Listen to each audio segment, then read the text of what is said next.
अब पुण्यात्माओं, जब तत्व ज्ञान है ये तो ऐसा है कि और ज्ञान सब ज्ञानड़ी, ये तत्व ज्ञान सो ज्ञान, और जैसे गोला तोब का करता चले मैदान। तारा मंडल बैठे करिए चांद बड़ाई खावे, उदय हुआ जब सूर्य का स्यों तारों छप जावे। अब जैसे अभी तक वेद और गीता का ज्ञान और अन्य देवताओं का ज्ञान के बारे में ज्ञान ऐसा था जैसे रात्रि में चंद्रमा और सितारे होते हैं, तारे होते हैं, और जब सूर्य उदय होता है तो चंद्रमा और तारों का प्रकाश अदृश्य हो जाता है। ऐसे ही जो ज्ञान हमें प्राप्त था वो तो ऐसा था जैसे रात्रि में चंद्रमा का प्रकाश काम चलाऊ, और परमेश्वर का जो तत्व ज्ञान है ये ऐसे है जैसे सूर्य उदय हो गया हो। अब ये तत्व ज्ञान जो है, अब सूर्य उदय हो रहा है। सूर्य उदय होता है जब रोशनी कम होती है, लेकिन इन चांद सितारों से तो फिर भी बहुत अधिक होती है। तो अब स्टार्ट है इसका, और अब देखना ये शिखर में सूर्य आएगा जो पूरा विश्व हैरान रह जाएगा।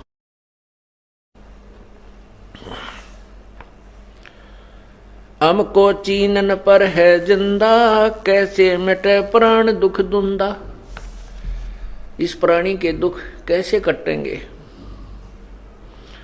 ऐसे कल्प करो गुरु राया, जैसे अंधेरे लोचन पाया। धर्मदास जी कहते हैं कि हे परमात्मा, आपके इस तत्व ज्ञान को सुनने की मुझे इतनी रुचि, इतनी तड़फ होगी है जैसे अंधा आंखों की डिमांड करता है। हम तो ज्ञानहीन थे, ज्ञान नेत्रहीन, ब्लाइंड थे, अंधे थे।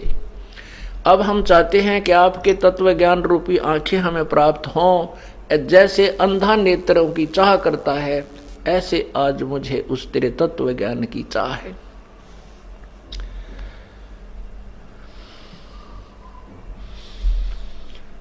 ऐसी कल्प करो गुरु राया, जैसे अंधेरे लोचन पाया। लोचन माने आंखें। ज्यों भूखे को भोजन भासे, क्षुधा मिटे कल्प तेरा से है। जैसे जल पीवत तिस जाई, प्राण सुखी हो तृप्ति पाई। जैसे निर्धन को धन पावे, ऐसे सतगुरु कल्प मिटावे है। कैसे पिंड प्राण निस्तर ही, ये गुण ख्याल परख नहीं पर ही।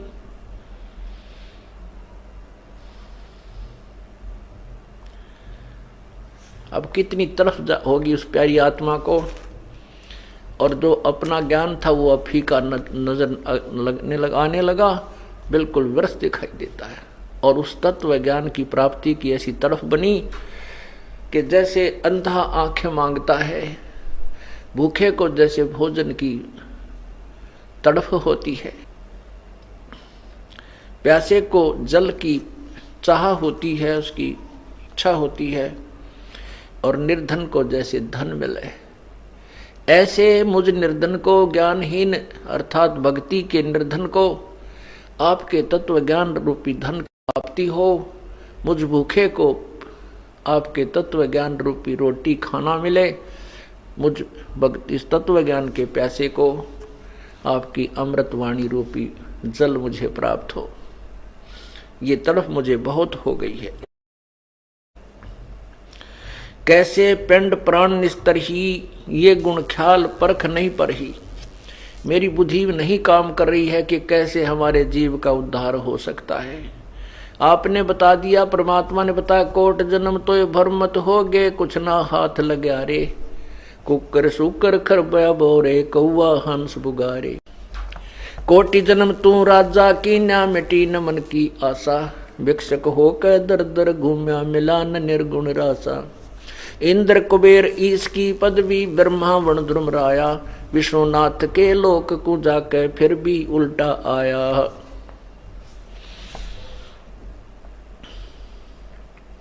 असंग जन्म तो मरता होगे, जीवित क्यों न मरे रे। द्वादश मध्य मैल मठ बोरे, बहोर न दे धर रे। दो जग भजत सभी ते देखे राजपाट के रसिया, तीन लोक से तिरपत नाही ये मन भोगी खसिया। सतगुर मिले तो इच्छा मेटे पद मिल पदे समाना, चल हंसा उस लोक पठाऊं जो आद अमर अस्थाना। चार मुक्ति जहां चंपी करती माया होरी दासी, दास गरीब अभय पद पर सेव मिले राम अविनाशी। परमात्मा ने उस प्यारी आत्मा को कहा कि आप विष्णु जी के उपासक हैं, और कहते हैं इंद्र कुबेर ईश की पदवी, ओहो, और ब्रह्मा वरुण धर्मराया विष्णुनाथ के लोक को जाकर फिर भी उल्टा आया। परमात्मा ने उस प्यारी आत्मा को निर्णय दिया कि जैसे आप विष्णु लोक में जाना चाहते हो, वहां जाकर भी फिर आपका पुनर्जन्म होगा इस पृथ्वी पर, और आपके पाप के आधार पर हो सकता है पशु बनो, पक्षी बनो, या विषैले कोई सर्प बनो। ये सभी योनियां तुमको भोगनी पड़ती है। आप तो केवल विष्णु लोक अर्थात दूसरे स्वर्ग आदि की चाह रखते हो। ये तेरे ब्रह्मा विष्णु महेश कुबेर और ये सब, ये भी नाश में आते हैं, इनकी भी मृत्यु होती है।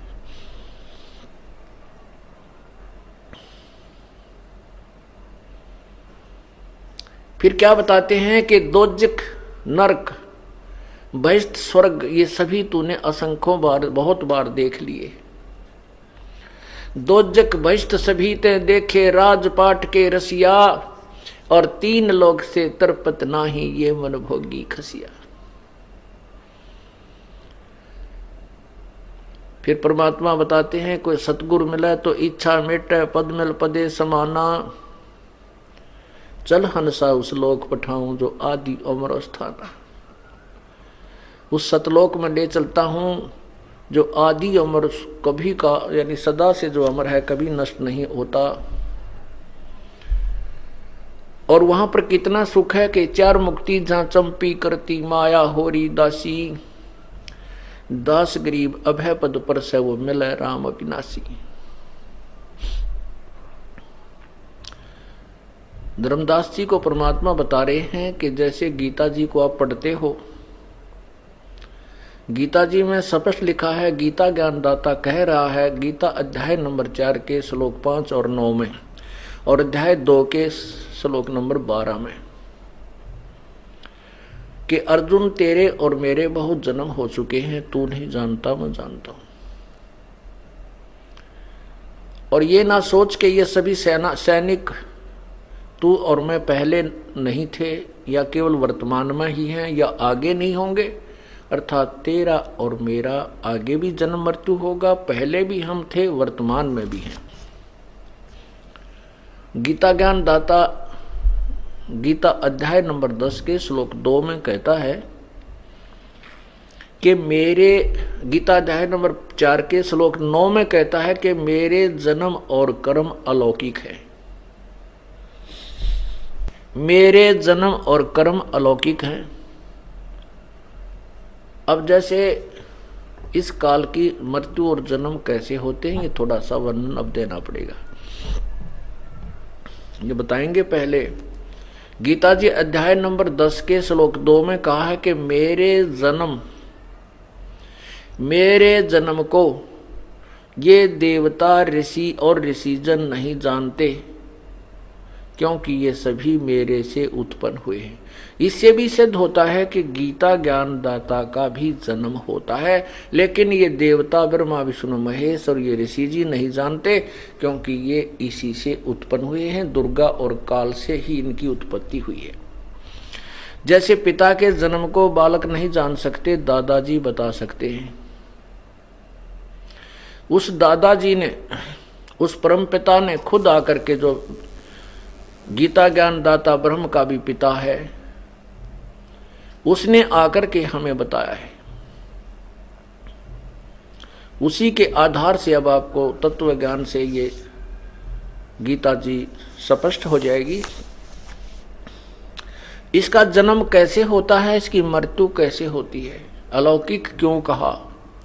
गीता जी अध्याय नंबर 7 के श्लोक 24 और 25 में कहा है कि ये बुद्धिहीन जन समुदाय मुझ अव्यक्त को, मैं गुप्त रहता हूँ, अपनी योग माया से छुपा रहता हूँ, मैं किसी के सामने अपने वास्तविक रूप में नहीं आता, जो मेरा काल रूप ये है। और ये मुझे कृष्ण मान रहे होंगे, मैं कृष्ण नहीं हूँ, मैं व्यक्ति रूप में कभी आता नहीं हूँ।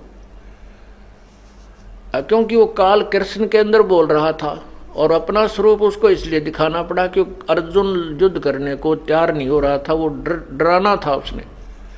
अर्जुन कांप कर डर कर भयभीत होकर के स्वीकार कर लेता है कि मैं युद्ध कर लूंगा। उसको पता था कि यदि ये रूप फिर दिखा देगा मेरा हार्ट अटैक हो जाएगा, और ये भगवान खूब चाहता है कि युद्ध हो, तो स्वीकृति लास्ट में देनी पड़ी, लेकिन कुछ प्रश्न उत्तरी करता रहा।